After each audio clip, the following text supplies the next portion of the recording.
A modest offering from those few surrounding farms as yet untouched by the spreading calamity.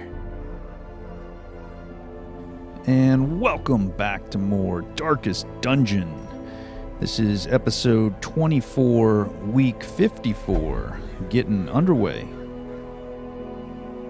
Okay, so we're starting off with the Bumper Crop town event, and we've seen this one before. For our next quest, no matter where we go, the provision and supply costs are reduced by 100%, meaning all provisions and supplies will be free. And if you'll notice on the right under caretaker goals, little by little we're starting to check off quite a few of these boxes. We're currently in the middle of the veteran round of all the bosses and all the dungeons, and we still have to do the 2 in the Weald. Accordingly, for this episode, we're going to be tackling the first of those bosses, the Hag. And over here on the stagecoach, you'll notice this new menu, and it gives the player access to what are called shard mercenaries.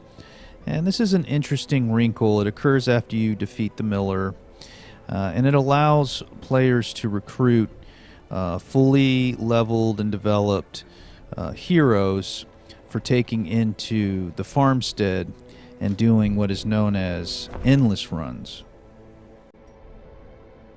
Now, I'll talk more about endless runs later when we go back to the farmstead to do the final boss there. But as for shard mercenaries, they are level 6. All their skills are maxed out. They have completely upgraded armor and weapons. And they also have, a whole host of positive and negative quirks. And I'm not sure if you can actually put them into the sanitarium and remove those quirks or not. I'm not sure if you can use them in other parties for, non-farmstead quests or not. I've actually just never used them. But for the most part, they're just there to help the player fill out a party if they want to go in and do an endless run in the farmstead, and maybe they were missing a certain type of hero that they wanted to take, or maybe they didn't want to risk any of their permanent roster, etc. As for their dynamic, I don't believe they take up any of your roster slots. But as for the shard mercenary quirk itself, and again, this may be removable, but probably not. However many shards you acquire on your endless run in the farmstead, each of these shard mercenaries requires 10% of those shards in payment. Alright, so as for the task at hand, the Hag, if you recall when we were here last time, it was one of those boss encounters that we did so quickly and we got so lucky with that we didn't experience all of the encounter's dynamics. So this time through, we're looking for, something of a more proper Hag encounter, a tougher fight, a real challenge, but at the same time, we should probably be careful what we wish for. So as for the party composition, you'll remember this one. It's a fun one. 2 shield breakers and 2 crusaders. Just the double team leapfrog extreme. And while it's a little bit weak on healing and stress healing, because all we have are the crusaders to do that, it's nonetheless just a metric ton of damage. And with any luck, we should be just mowing through all the trash encounters on our way to the boss. And speaking of shield breakers, you'll recall that we've gotten through the first 3 apprentice level nightmare flashback sequences for the A Beautiful Thing backstory. And having moved on to the veteran round of bosses, we've gotten through the first of 2 of those. So we're still in search of the second veteran level A Beautiful Thing nightmare flashback encounter.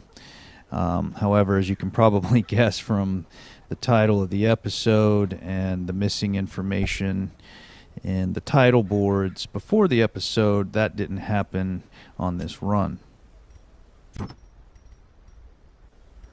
So as for trinkets, you've seen this leapfrog tactic many times already, and you know that you try to make one of the two slower than the other, or alternatively you can try to make one a lot faster than the other, so that with some degree of reliability you can always have the one of the pair that is further back in the lineup going first, so that they can leapfrog and then push the slower one back, and then the slower one takes their turn and then they can leapfrog, etc., etc., and you can just keep the spin going ad infinitum. And along those lines, you don't see me equip it here because he's already wearing the trinkets, but Tornabut, the Crusader in the third slot, is wearing the Crimson Court Crusader trinket set, which I believe you saw us acquire when we did our Baron run. And this is a great set, and it's one of the only Crimson Court class sets that's good as a set. Oftentimes one or the other of the trinket will be decent to wear, but to wear both as a set doesn't make a lot of sense. But the Crusader one is good. I won't list all the bonuses and whatnot, but most important, it increases their ability to heal and stress heal, and it also slows them down by 2. So you can see it's perfect for a leapfrogging Crusader setup, especially one like this where there is no dedicated healer or stress healer, because it allows that one Crusader to do both of those things better, and it naturally slows them down by 2, which helps with the leapfrog tactic. Alright, so here we are ready to go. We've completely loaded up our bags with all these free provisions. Let's go hunt down the hag. Her knowledge of horticulturalism and its role in various arcane practices impressed me greatly. My licentious impulse gave way to a genuine professional respect, and together we began to plant, harvest, and brew. There is method in the wild corruption here. It bears a form both wretched and malevolent. Alright, so here we are into the Weald. Let's have a look at our map. And a nice scouting check to start things off. And an easy map, a very uncustomarily linear progression of rooms, so this should be an easy run to the boss. Wealth beyond measure, awarded to the brave and the foolhardy alike.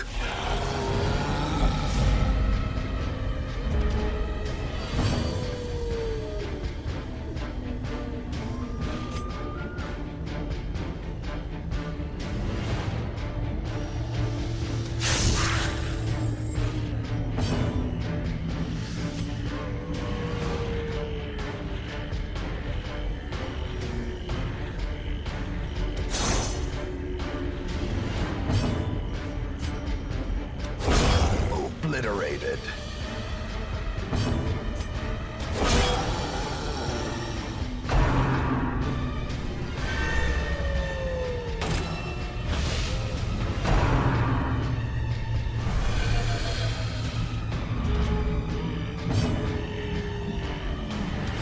Destroyed.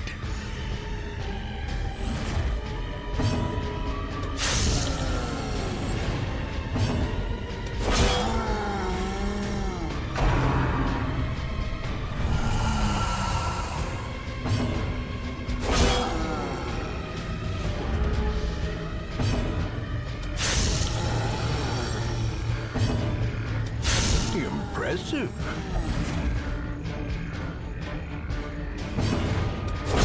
The bigger the beast, the greater the glory.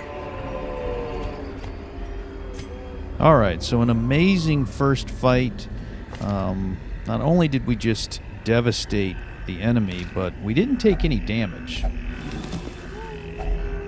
Finding the stuff is only the first test. Now it must be carried home. So at any rate, don't let that fight fool you. As we get into these harder levels of the Weald, as I've mentioned before, it's the most dangerous of the regular dungeons.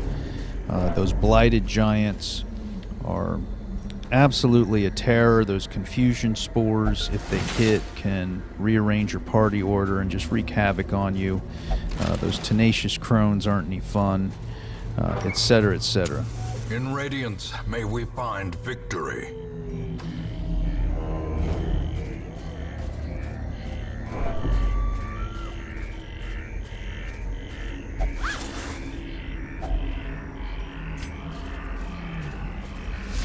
The sparkling eyes of youth, twisted and made merciless.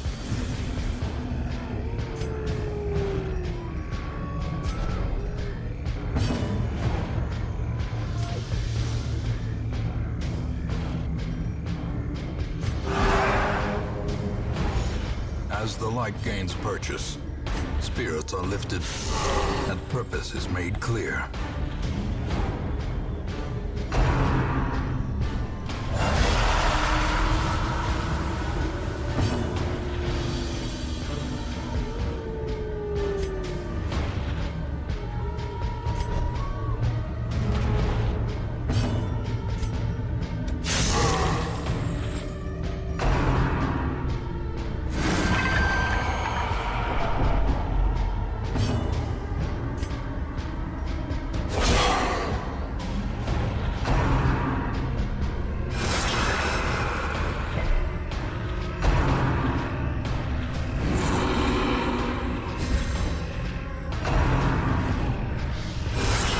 Unnerved, unbalanced.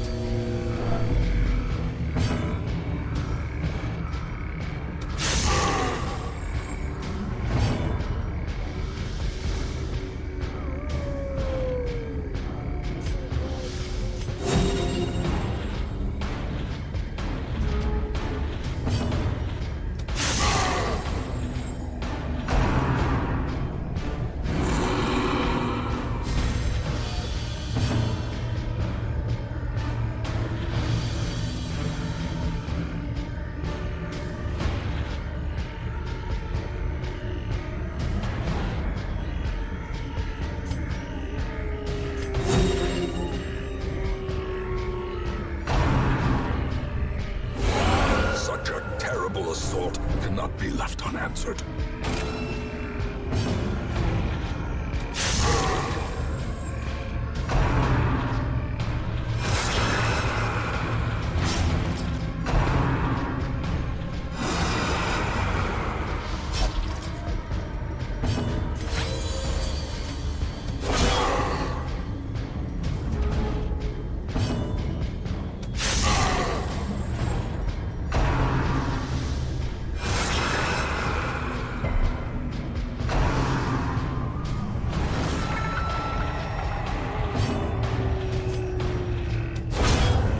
As the ghoulish collection scatters, the rats prepare to feast.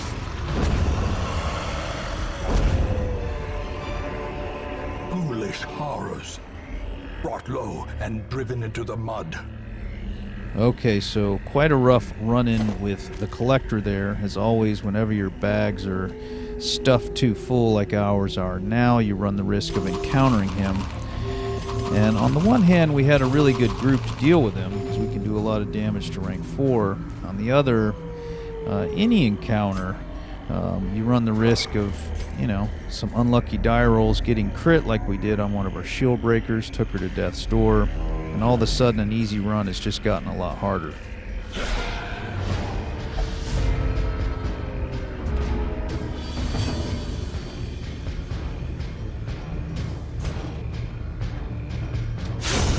Decimated.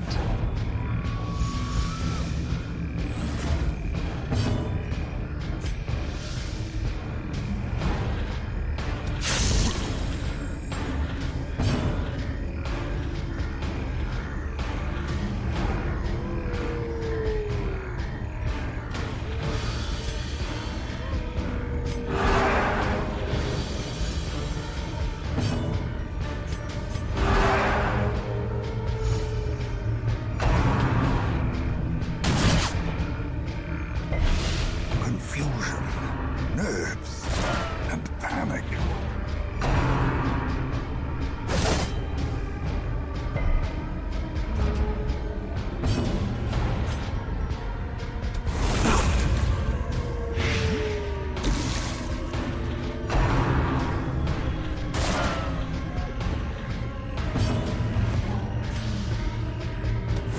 Press this advantage. Give them no quarter.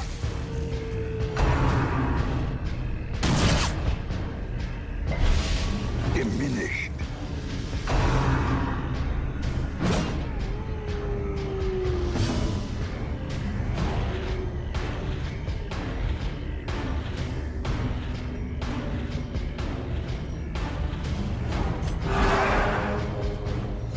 The match is struck. A blazing star is born.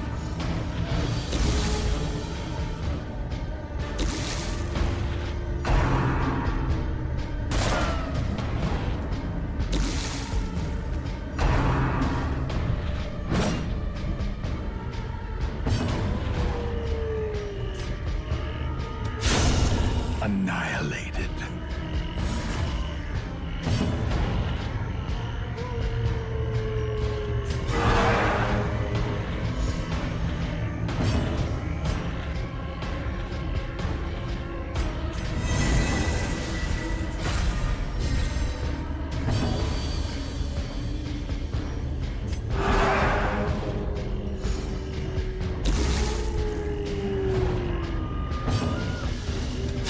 Eradicated. A trifling victory, but a victory nonetheless.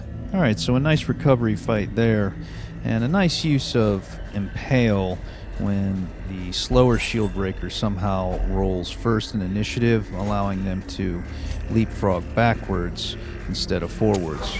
The way is lit. The path is clear. We require only the strength to follow it.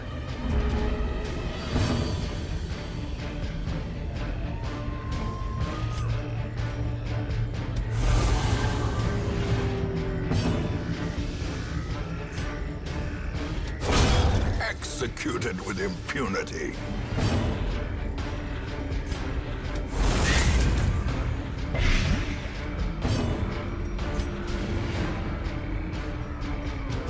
Another one falls.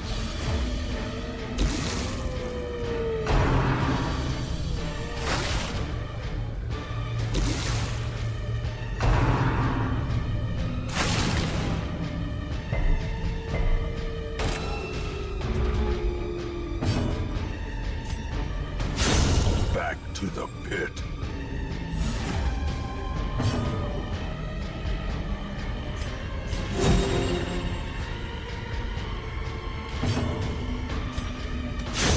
Another abomination cleansed from our lands. Okay, so a nice easy fight there. Spiders are never that dangerous, and it was made all the easier by the fact that we got the surprise jump on them. And then once again, as we see often in this game, but especially when we have a bumper crop quest and our bags are loaded, one of the most difficult challenges of Darkest Dungeon, inventory management, what to throw away and what to try to take home. Very tough stuff indeed.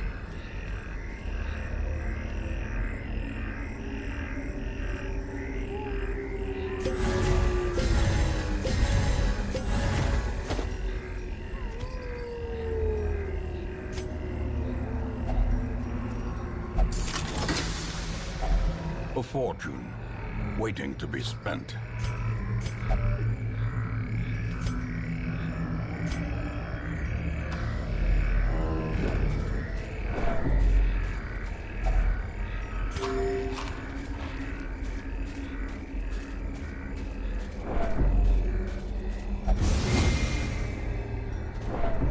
Ancient traps lie in wait, unsprung and thirsting for blood.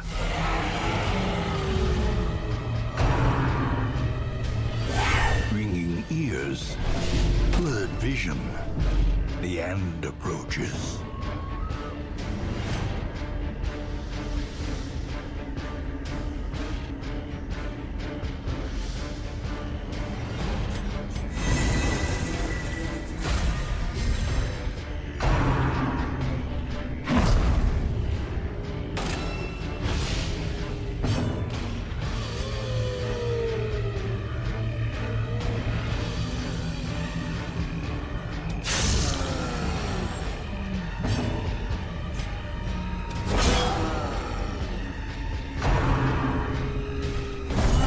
Mortality clarified in a single strike.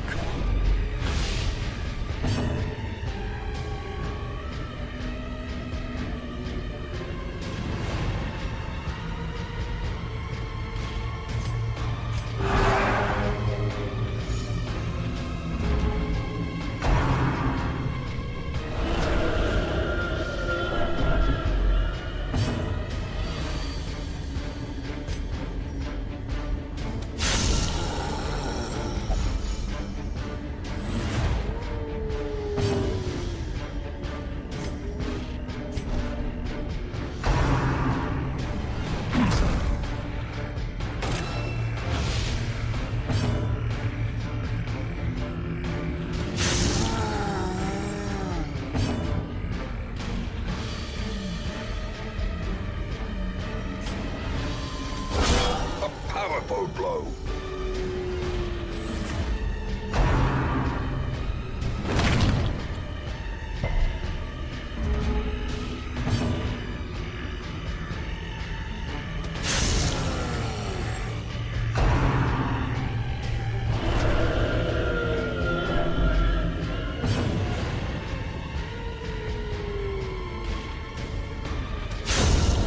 Monstrous size has no intrinsic merit, unless inordinate exsanguination be considered a virtue.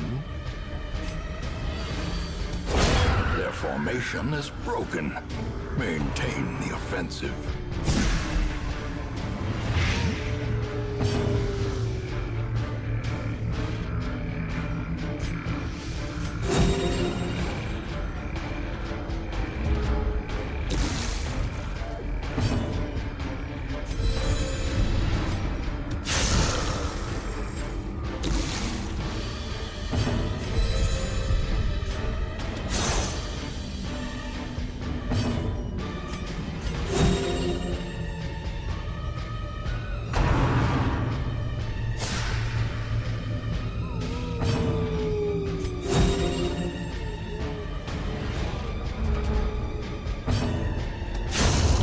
Continue the onslaught. Destroy them all. Yeah, so that's more of how these Weald encounters usually go. That's what I was talking about. Just incredibly dangerous, especially the ones with the giants and the crones. The light, the promise of safety.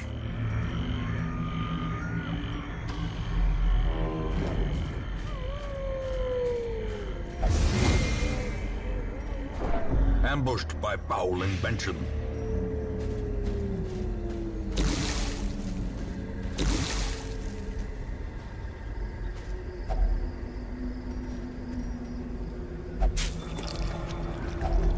Glittering gold, trinkets and baubles, paid for in blood.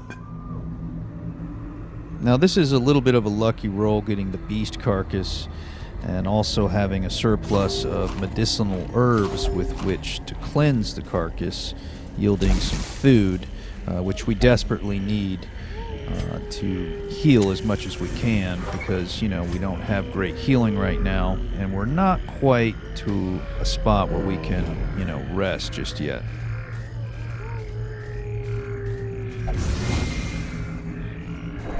Watch your step.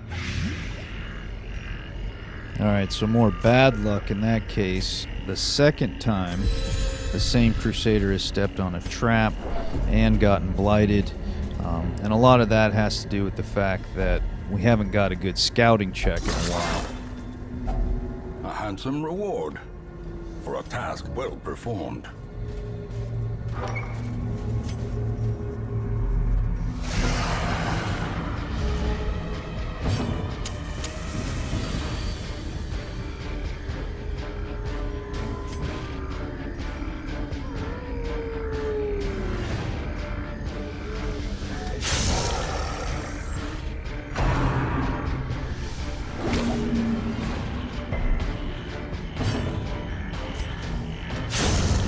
resistance surges as the enemy crumbles.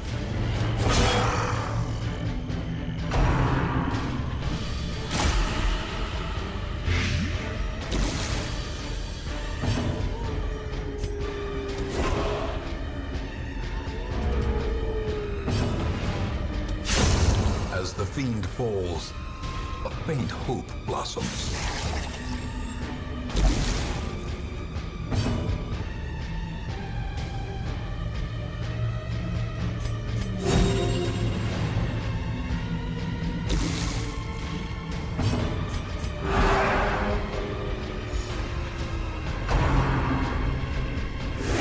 Dazed, reeling, about to break.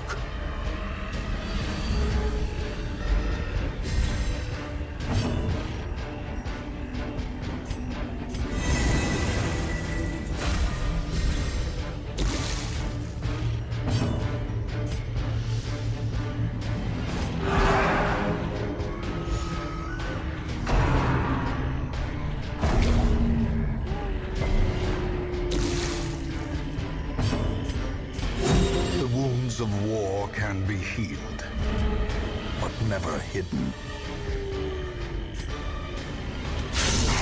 The ground quakes.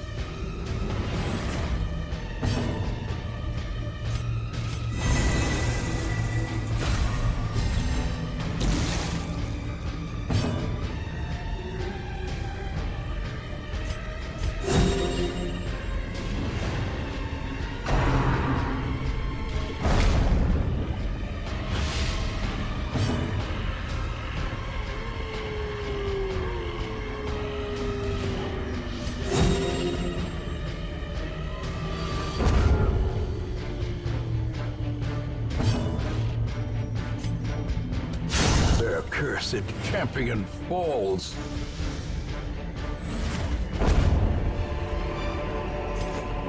Remind yourself that overconfidence is a slow and insidious killer.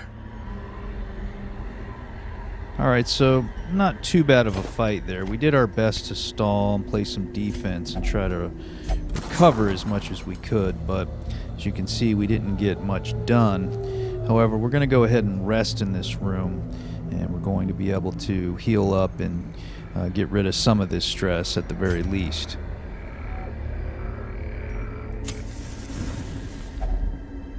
Gathered close in tenuous firelight and uneasy companionship.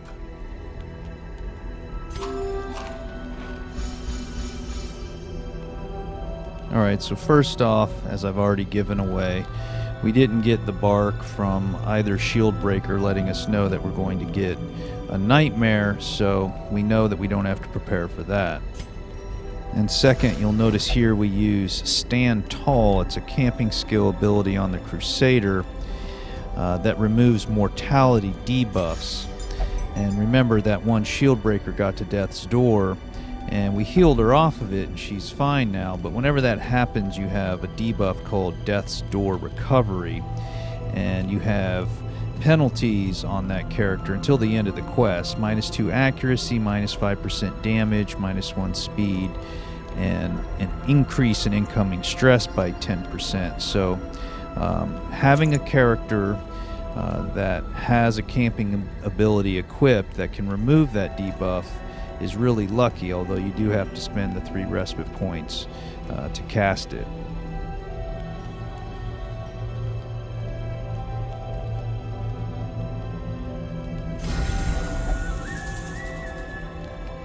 Okay, as for the rest of the camping skills, we prevented a nighttime ambush, which also reduced the stress on the Crusader who cast it. We've increased the max hit points and protection of one of our shield breakers. And then with the last 2 there, we reduced the stress of one of the Crusaders.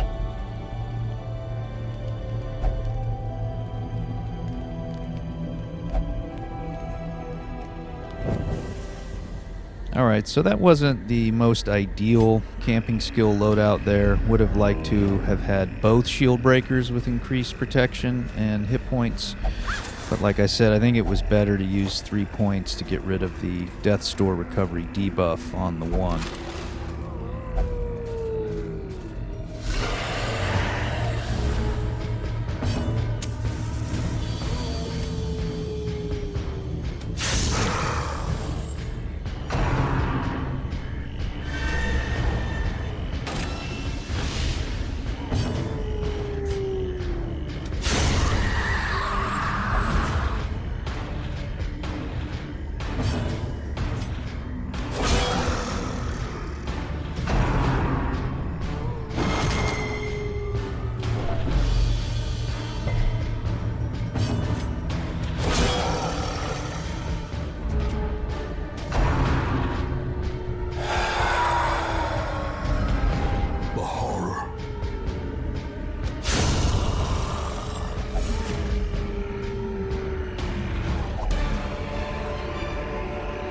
Success so clearly in view.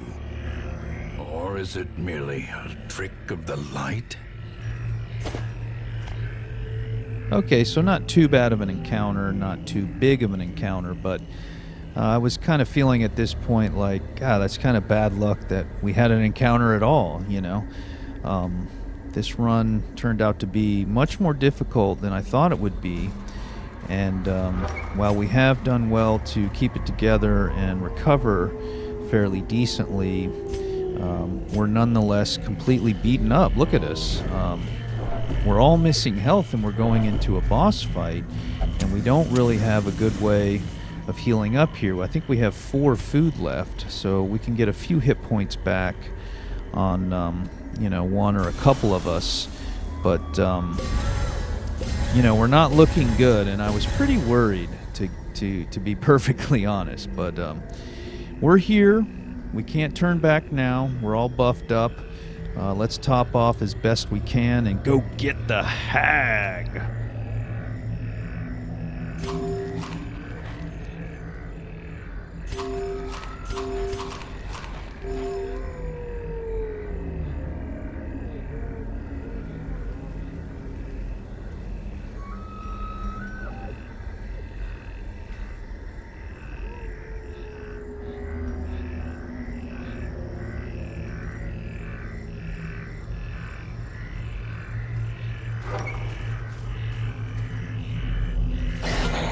Twisted and maniacal, a slathering testament to the powers of corruption.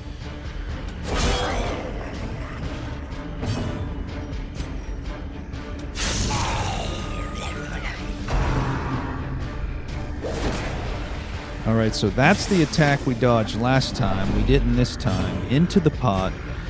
Duval is trapped in there, Devatron, and he's going to take 6 damage every time the hag takes a turn or any of our heroes take a turn. So the clock is ticking. We got to kill the hag and get him out of there. A decisive pummeling.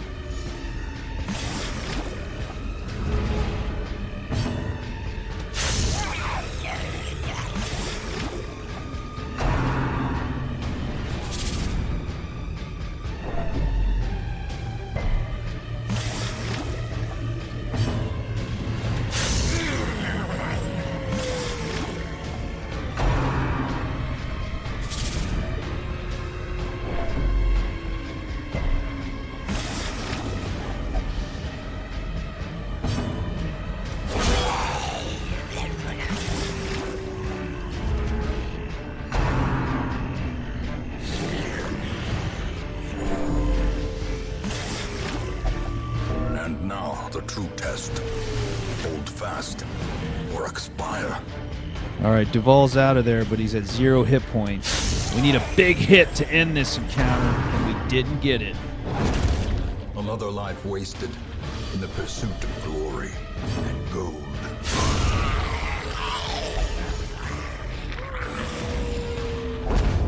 A victory. Perhaps the turning point. No. Damn it, Devatron. A day late and $1 short on that big hit. We needed it on the attack before. Our first hero has died, Devatron. Alright, so a frustrating victory here. A sad victory, Devatron. Our first hero lost, Duval the Crusader. Man, we were close.